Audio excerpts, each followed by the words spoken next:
함께 은혜 나눌 하나님 말씀은 신약성경 요한복음 19장 17절에서 18절의 말씀입니다. 제가 가진 성경으로는 신약성경 181페이지 요한복음 19장 17절, 18절 우리 두 절 말씀이기에 같이 한 목소리로 읽습니다. 함께 읽습니다.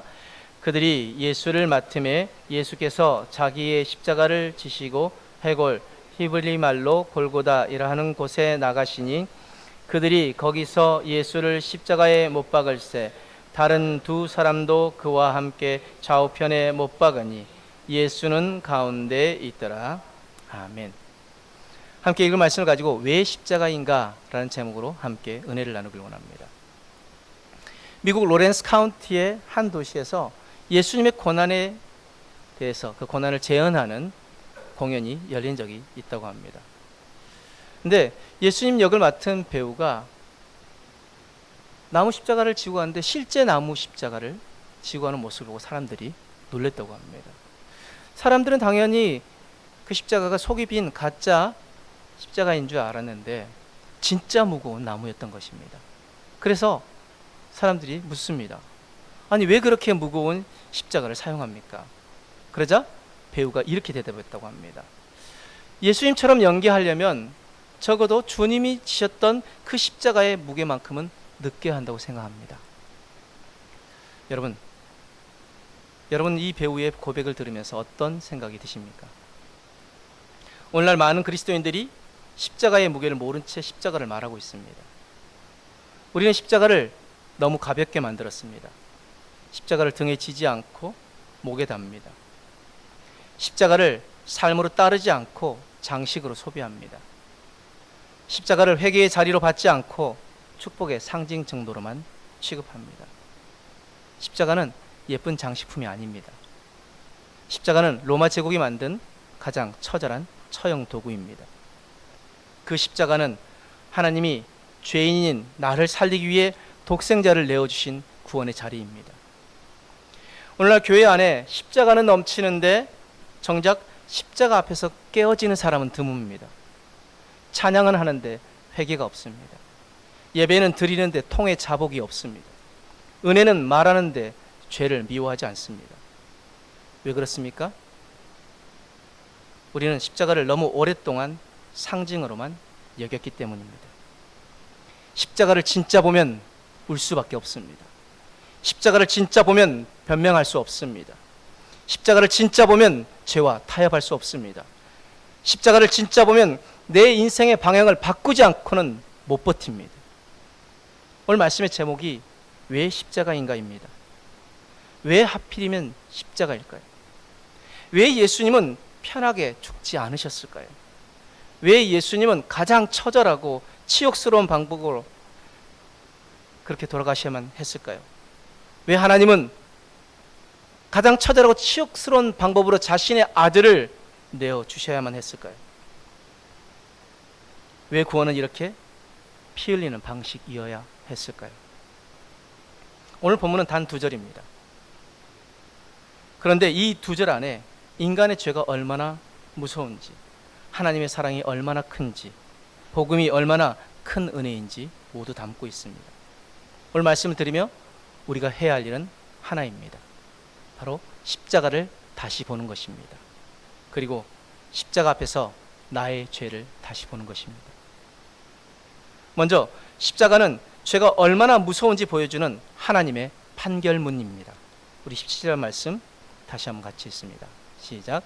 그들이 예수를 맡음에 예수께서 자기의 십자가를 지시고 해골 히브리 말로 골고다이라 하는 곳에 나가시니.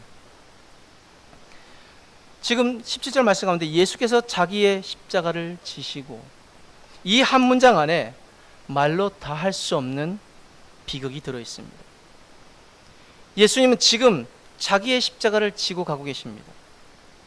그런데 영적으로 보면 그 십자가는 예수님이 지셔야 할 십자가가 아닙니다. 바로 우리가 져야 할 십자가입니다. 원래 우리가 져야 할 형틀이었습니다. 원래 우리가 받아야 할 형벌이었습니다. 원래 내가 가야 할 그 골고다였습니다. 십자가형은 로마 제국이 사용하던 형벌 중에서 가장 잔인하고 가장 수치스러운 것이었습니다. 그래서 로마 시민에게도 함부로 적용하지 않았습니다. 노예나 반역자 혹은 사회가 벌인 인간들에게 주어지는 가혹한 형벌이었습니다. 예수님은 그 십자가형에 앞서서 먼저 채찍질을 당하십니다. 그 채찍 끝에는 뼈조각이나 쇠조각이 달려 있습니다. 그 채찍에 맞을 때 그 뼈조각과 쇠조각이 살에 박힙니다. 그러면 그 채찍을 당기면 살이 찢어지고 피가 튀깁니다. 어떤 사람은 채찍을 맞다가 죽는 경우도 있다고 합니다. 그리고 그 다음에는 수평멱을 등에 지고 처형장까지 걸어갑니다. 그 가는 그 길에 구경꾼들은 비웃습니다. 군인들은 밀어붙입니다. 몸은 이미 피투성이가 됩니다. 처형장에 도착한 후에 옷이 벗겨집니다. 완전한 수치를 당하게 되는 것입니다. 그리고 손과 발에 못을 박습니다. 그 못 박힌 상태에서 매달립니다. 오랫동안 매달려 있다 보면은 나중에 이 폐가 조여와서 숨을 쉬기 위해서 몸을 이렇게 세웁니다. 내려오면 숨이 막히고 올라가면 찢을 듯한 고통이 몰려옵니다. 숨을 쉬기에 몸을 들어 올릴 때마다 손과 발에 통증이 뇌를 찢습니다. 살려고 버티면 버틸수록 더 아픕니다. 근데 죽는 것도 쉽지 않습니다. 몇 시간, 때로는 며칠 동안 그렇게 처절하게 죽어갑니다. 그런데 왜 하나님은 이런 방식을 허락하셨을까요? 이유는 하나입니다. 죄가 그만큼 무섭기 때문입니다. 그런데 우리는 죄를 너무 가볍게 말합니다. 사람이 그럴 수도 있지. 다 실수하지 않냐고. 다들 그렇게 사는데 그 정도면 괜찮지 않냐고. 아니 내가 무슨 그렇게 큰 죄를 지은 것도 아니고 내가 무슨 큰 죄인이냐고. 아닙니다. 십자가는 죄에 대한 하나님의 평가입니다. 하나님은 죄를 대충 넘기지 않으셨습니다. 죄는 실수가 아닙니다. 죄는 성격 문제가 아닙니다. 죄는 취향 차이가 아닙니다. 죄는 거룩하신 하나님을 대적하는 반역이고 죄는 영혼을 죽이는 독입니다. 죄는 하나님과 나 사이를 끊어버리는 단절입니다. 그런데 사람들은 자기 죄를 작게 만들려고 했습니다. 하지만 하나님은 십자가를 통해 말씀하십니다. 너의 죄가 이 정도다. 너의 죄값이 이만큼 무겁다. 내 아들이 아니면 감당할 수 없는 것이 너의 죄다. 사랑하는 여러분, 죄를 우습게 하는 사람은 십자가를 절대로 모릅니다. 죄를 대충 생각하는 사람은 은혜도 대충 합니다. 죄를 장난처럼 여기는 사람은 예배도 가볍게 드립니다. 회개가 없는 이유는 죄를 모르기 때문입니다. 눈물이 없는 이유는 십자가를 모르기 때문입니다. 왜 어떤 사람은 말씀을 들을 때 심장이 찢어집니까? 왜 어떤 사람은 찬양 한 곡에도 그 흐르는 눈물을 주체할 수가 없습니까? 왜 어떤 사람은 예배 때마다 자기 죄 때문에 엎드립니까? 그 사람은 남보다 감성적인 사람이어서가 아닙니다. 자기 죄의 무게를 알기 때문입니다. 반대로 어떤 사람은 수년 동안 교회를 다녀도 전혀 변하지 않습니다. 왜 어떤 사람은 설교를 수도 없이 들어도 계속 똑같습니까? 왜 어떤 사람은 회개하지 않고 계속 변명만 합니까? 자기 죄를 남보다 작게 보기 때문입니다. 우리를 망하게 하는 것 환경 아닙니다. 우리를 무너뜨리는 것 형편 아닙니다. 우리를 진짜 망하게 하는 것은 회개하지 않는 죄입니다. 돈이 없어서 망하는 것 아닙니다. 죄를 방치해서 망하는 것입니다. 가정이 힘들어서 무너지는 것이 아닙니다. 죄를 인정하지 않아서 무너지는 것입니다. 교회가 작아서 문제가 되는 것 아닙니다. 죄를 가볍게 여겨서 은혜가 없는 것입니다. 십자가는 우리에게 묻고 있습니다. 너는 너의 죄가 얼마나 심각한지 아느냐? 또 십자가는 예수님이 우리 죄를 대신하신 대속의 자리입니다. 우리 예수님은 죄가 없으신 분이십니다. 그래서 빌라도도 그 죄를 찾지 못했습니다. 대제사장들과 바리새인들도 거짓 증거를 위해서 군중들을 억지로 세워야만 했습니다. 십자가 옆에 강도조차 고백합니다. 누가복음 23장 41절 말씀에 이 사람의 행한 것은 옳지 않은 것이 없느니라. 그런데 왜 죄 없으신 분이 죄인의 형틀에 달리신 것입니까? 예수님은 자기 죄 때문에 죽으신 것 아닙니다. 바로 나의 죄 때문에 죽으셨습니다. 이것이 복음의 핵심입니다. 이사야서 53장 5절은 분명히 말씀하십니다. 그가 찔림은 우리의 허물 때문이요 그가 상함은 우리의 죄악 때문이라. 그가 징계를 받음으로 우리가 평화를 누리고 그가 채찍에 맞음으로 우리는 나음을 받았도다. 주님이 찔림으로, 그리고 그가 상함으로, 그가 자신의 죄 때문에 찔리고 상한 것이 아니라 그가 찔림은 우리의 허물 때문이고 그가 상함은 우리의 죄악 때문이라고 말합니다. 예수님은 희생자 정도가 아닙니다. 억울한 죽음을 당한 의인 정도가 아닙니다. 예수님은 나 때문에 나 대신 죽으신 구원자이십니다. 내가 받아야 할 저주를 그분이 받으셨습니다. 내가 짊어져야 할 정죄를 그분이 짊어지셨습니다. 내가 서야 할 피고석에 그분이 서셨습니다. 내가 올라가야 할 십자가에 그분이 올라가셨습니다. 이것이 대속입니다. 이것이 복음입니다. 이것이 기독교의 심장이고 이것이 은혜입니다. 십자가는 예수님이 참 불쌍하시다로 끝나는 사건이 아닙니다. 십자가는 그분이 나 대신 그 자리에 가셨다라는 선언입니다. 이것이 믿어지면 사람이 바뀝니다. 예배가 바뀝니다. 기도가 바뀝니다. 삶이 바뀝니다. 왜냐하면 이제는 내 인생이 내 것이 아니기 때문입니다. 나는 그분의 핏값으로 산 존재이기 때문입니다. 우리가 너무 쉽게 분노하는 이유는 무엇 때문입니까? 십자가를 잊었기 때문입니다. 우리가 너무 쉽게 음란에 무너지는 이유는 무엇 때문입니까? 십자가를 잊었기 때문입니다. 우리가 너무 쉽게 세상과 타협하는 이유는 무엇 때문입니까? 십자가를 잊었기 때문입니다. 우리가 너무 쉽게 교만해지는 이유가 무엇 때문입니까? 십자가를 잊었기 때문입니다. 십자가를 기억하는 사람은 함부로 못 삽니다. 내 죄 때문에 그리스도가 피 흘리셨는데 어떻게 죄를 가볍게 여깁니까? 내 더러움 때문에 거룩한 주님이 찢기셨는데 어떻게 다시 죄를 사랑합니까? 오늘 교회가 약한 이유는 프로그램이 약해서 아닙니다. 십자가가 약해졌기 때문입니다. 강단이 약한 이유는 기술이 부족해서가 아닙니다. 십자가를 정면으로 선포하지 않았기 때문입니다. 성도들이 약한 이유는 능력이 없어서가 아닙니다. 십자가 앞에서 철저히 깨진 경험이 없기 때문입니다. 여러분, 십자가는 하나님 사랑의 끝이 아니라 시작입니다. 어떤 사람은 십자가를 보면서 이렇게 생각합니다. 하나님 왜 이렇게까지 하셔야 하지? 왜 이렇게 처절해야 하지? 좀 더 부드러운 방법은 없었을까? 그런데 여러분, 죄를 해결하려면 공의가 만족되어야 합니다. 하나님은 사랑이시지만 동시에 거룩하신 분이십니다. 거룩하신 하나님은 죄를 그냥 눈 감아주실 수 없습니다. 그래서 하나님이 하신 일이 무엇입니까? 죄인을 버리지 않기 위해 자신의 사랑하는 아들을 버리신 것입니다. 이보다 더 강한 사랑이 어디 있습니까? 말로만 사랑한다고 하지 않으셨습니다. 기분으로만 사랑한다고 하지 않으셨습니다. 하나님의 사랑을 피로 증명하셨습니다. 로마서 5장 8절 말씀은 이렇게 말씀합니다. 우리가 아직 죄인 되었을 때 그리스도께서 우리를 위하여 죽으심으로 하나님께서 우리에 대한 자기의 사랑을 확증하셨느니라. 하나님이 여러분을 사랑하시는 증거는 상황이 아닙니다.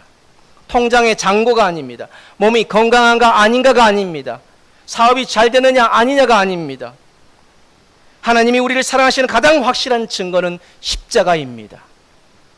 그러므로 환경 때문에 하나님의 사랑을 의심하지 마시길 바랍니다.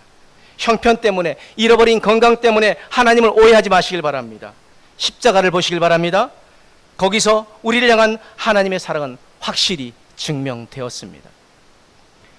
그렇다면 십자가를 우리의 삶에 적용하려면 어떻게 해야 할까요? 첫 번째, 더 이상 죄를 합리화하지 마시길 바랍니다. 원래 다 그런 거지.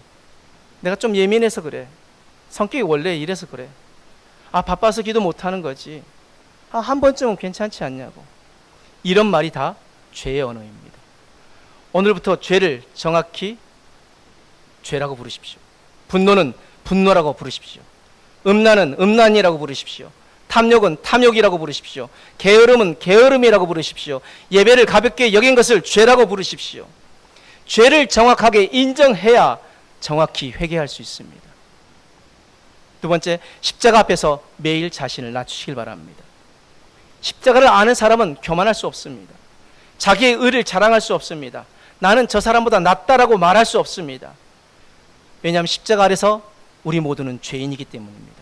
다만 어떤 죄인은 회개했고 어떤 죄인은 아직 버티고 있을 뿐입니다. 가정에서 겸손하시길 바랍니다. 배우자 앞에서 낮아지시길 바랍니다. 자녀 앞에서 회개할 줄 아시길 바랍니다. 교회 안에서 자기의 공로를 드러내지 마시길 바랍니다. 십자가는 늘 우리를 낮은 자리로 데려갑니다. 세 번째, 예배를 습관이나 그저 하나의 지나가는 시간으로 드리지 마시길 바랍니다. 예배를 습관이 아니라 생명처럼 드리시길 바랍니다. 예수님의 몸이 찢겨 열린 길이 예배의 자리입니다. 그런데 예배를 드리면서 딴 생각하십니까? 졸면서 예배 드립니까? 형식적으로 앉아있다가 돌아가십니까? 십자가를 아는 사람은 예배를 함부로 드릴 수 없습니다. 예배는 생명을 걸고 드리는 것입니다. 예배는 하나님 앞에 서는 것입니다. 예배는 십자가의 그 은혜 앞에 깨어지는 자리입니다. 강단에서 선포되어지는 말씀 가볍게 여기지 마시길 바랍니다. 인간의 입을 통해서 선포되어지는 말이지만 하나님이 말씀하시는 자리입니다. 하나님 말씀하신 것을 우리가 하나님 말씀으로 받는다면 그 말씀은 우리의 삶 속에서 역사하실 것입니다. 그리고 말씀 앞에서 먼저 자신이 깨어져야 합니다. 십자가를 보면서도 안 깨어지면 그것이 더 큰 문제입니다. 예수님의 십자가는 단지 2000년 전의 사건이 아닙니다. 오늘도 우리를 향해 외치고 있습니다. 너의 죄가 이만큼 무겁다. 내 사랑이 이만큼 크다. 그러니 돌아오라, 깨어져라, 회개해라, 살아나라. 이 간절한 외침을 듣고 십자가를 보면서도 계속 버티고 계십니까? 계속 죄를 붙잡고 계십니까? 계속 자기의 의를 붙들고 있습니까? 계속 세상을 사랑하고 있습니까? 그렇다면 문제가 심각합니다. 십자가를 보고서도 안 변한다면 무엇을 더 보여줘야 합니까? 십자가를 듣고서도 안 돌이킨다면 무엇을 더 들어야 합니까? 십자가 앞에서도 안 울면 도대체 어디서 울어야 합니까? 오늘 우리는 이 말씀 가지고 이렇게 결단하길 원합니다. 첫 번째, 나는 내 죄를 더 이상 가볍게 여기지 않겠습니다. 두 번째, 나는 십자가 앞에서 변명하지 않고 회개하겠습니다. 마지막으로 나는 예배와 삶에서 십자가의 은혜를 헛되이 하지 않겠습니다.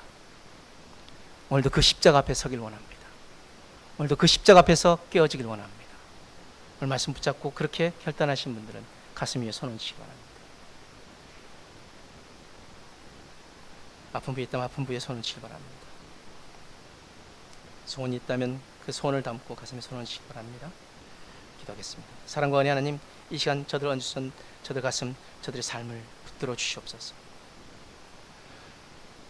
우리가 십자가를 너무 오랫동안 가볍게 여겨왔던 것 주님 회개합니다. 우리의 죄의 무게를 모르고 그 은혜를 가치 없이 대했던 것 회개합니다. 우리의 무지와 교만과 나태함을 용서하여 주옵소서. 오늘 십자가 앞에서 깨어지게 하시고 우리의 죄를 정직하게 보게 하시며 예수님의 핏값으로 산 존재답게 살게 하여 주옵소서. 그렇게 결단하며 나가는 저들의 삶 가운데 함께 하시며 저들의 마음에 손을 하시는 주님께서 그 기도가 하나님 때에 하나님 방법으로 응답되어지며 그것을 통해서 하나님이 살아계심을 온전히 세상 가운데 증거할 수 있는 귀한 믿음의 삶이 되도록 축복하시며 이 시간 연약한 부위에 손 얹고 기도합니다. 주님 채찍에 맞음으로 우리가 나음을 입었다는 약속의 말씀을 붙잡고 선포합니다. 이 시간 주 예수 이름으로 명하노니 사랑하는 성도들 머리끝부터 발끝까지 안과 밖에 오장육부 신경세포 뼈마디 모든 세포 조직의 역사는 더러운 질병은 예수의 이름 앞에 온전히 치료되고 회복될지어다. 예수의 이름으로 삶의 모든 문제, 관계의 문제, 직장 사업장의 문제, 물질의 문제는 해결되고 풀려지고 열려질지어다. 예수의 이름으로 불안, 염려, 두려움, 근심, 걱정, 우울증, 불면증은 떠나가고 주님 주시는 참된 자유와 평안을 누리게 될지어다. 예수의 이름으로 태의 문은 열릴지어다. 믿고 감사하며 오늘도 그 십자가를 붙잡고 나아가는 우리 모든 성도들 삶 가운데 주님 함께 하실 줄 믿사오며 감사하며 예수님 이름으로 축복하며 기도드렸습니다. 아멘.